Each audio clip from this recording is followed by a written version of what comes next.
What's happening out there, gym owners? It's Monday. You know what that means? It's Motivation Monday on Instagram. Time to crush it, live your best life. All that BS.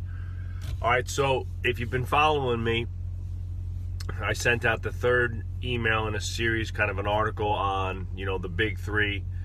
No time, no systems, no money, and or lack of it, right? Depending on, where you're at on the scale of gym ownership and entrepreneur.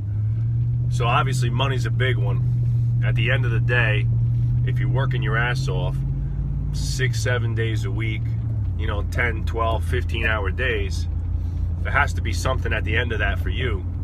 And so one of the biggest issues that I see, and believe me, we fell into this trap myself, is constantly growing the business with the mindset of like, we got to grow.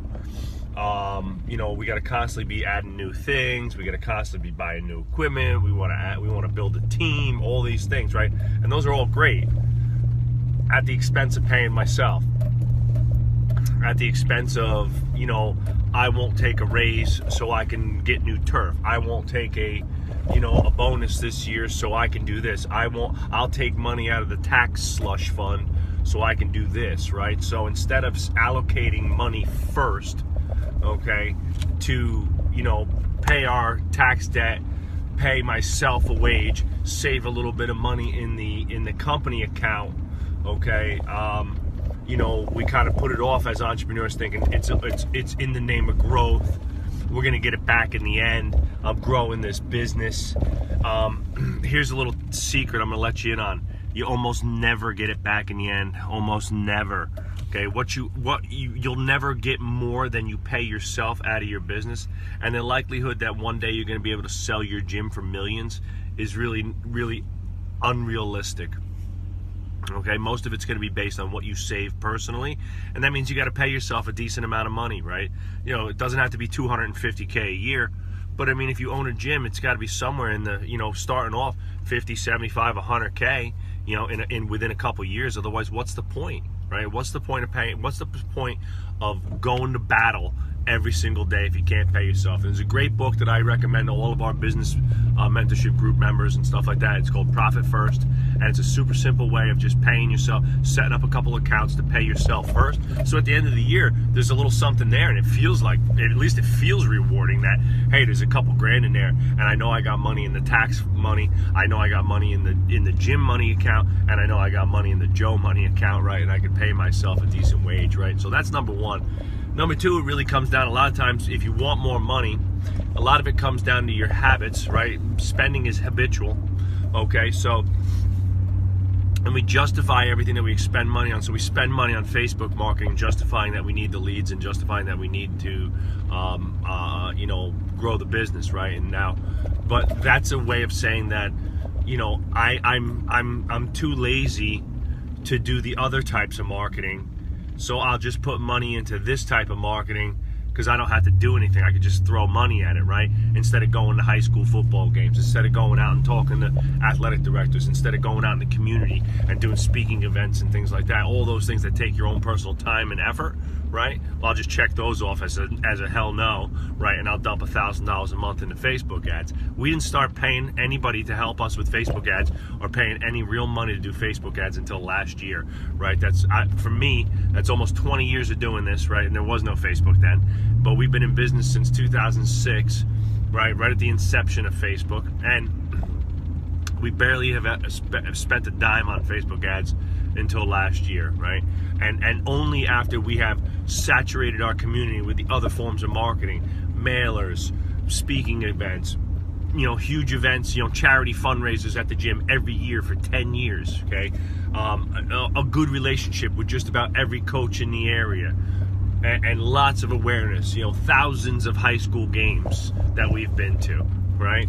So when you think about that, my reason for going head into Facebook marketing is because I have spent a decade abusing the other forms of marketing, and that's one that we didn't. So SEO and Facebook marketing were areas that we were barely scratching the surface in. So this year we made a conscious effort to flip that upside down. We're going to put some money into Facebook ads for real. We hired a real expert, and I hired an expert team to do my SEO. Why? Because those are areas that we didn't explore. I've done all the other ones. Most people do it backwards. They want to do their Facebook ads, and they're spending money aimlessly on Facebook ads without A, having quality ads, or B, having quality content, or C, not having a good enough presence in their local community already in order to drive that Facebook traffic. What works really well is if you're really well known in the community already because of your outreach and your communication to your tribe, and then start doing Facebook ads because people know you, and then it's like a call to action. Then when I do an ad and for an event, people are like, oh shit, that's Varsity House, I'm going to go to that because I trust them and know them, right? So running ads to cold leads is not nearly as effective as running ads to warm leads, right? So things like that. So a lot of making more money has a lot to do with your marketing. And you know, again, Dan and I are running a sales machine workshop May 30th. That's a free Zoom call. It's going to be 2 to 3 hours. It's 2 hours of us lecturing and basically an hour of, you know, us answering questions. And 12 p.m. Eastern Standard Time, May 30th. If you want on that call, you got to DM me or shoot me an email that you want in, and just let me know. You can email me at jriggio, RIGGIO, at varsityhousegym.com, or just DM me here on the gram, and I'll put you on the list, right? So the idea there is that we're going to show you how to market multifaceted, have a multifaceted approach, and market to several different types of messaging, whether it's, you know, joint ventures, email marketing, Facebook and social media and SEO marketing, okay, in-person speaking events, hosting live events at your gym, anything that you could do community-based that's getting yourself out there is going to be super helpful. So, you know, we'll try to show you how you know, you want to have multiple branches. You don't want to just be one branch, right? A tree branches out and has multiple avenues in which you want to go. So, you know, I believe that you should always have, you know, a minimum of 2, possibly even 3 types of marketing working all at the same time. Some type of email marketing consistently going out to your community, some type of Facebook and social media presence. Now you have to, right? But you don't need to be paying for that. You can do most of it organically and just by organic posting great content.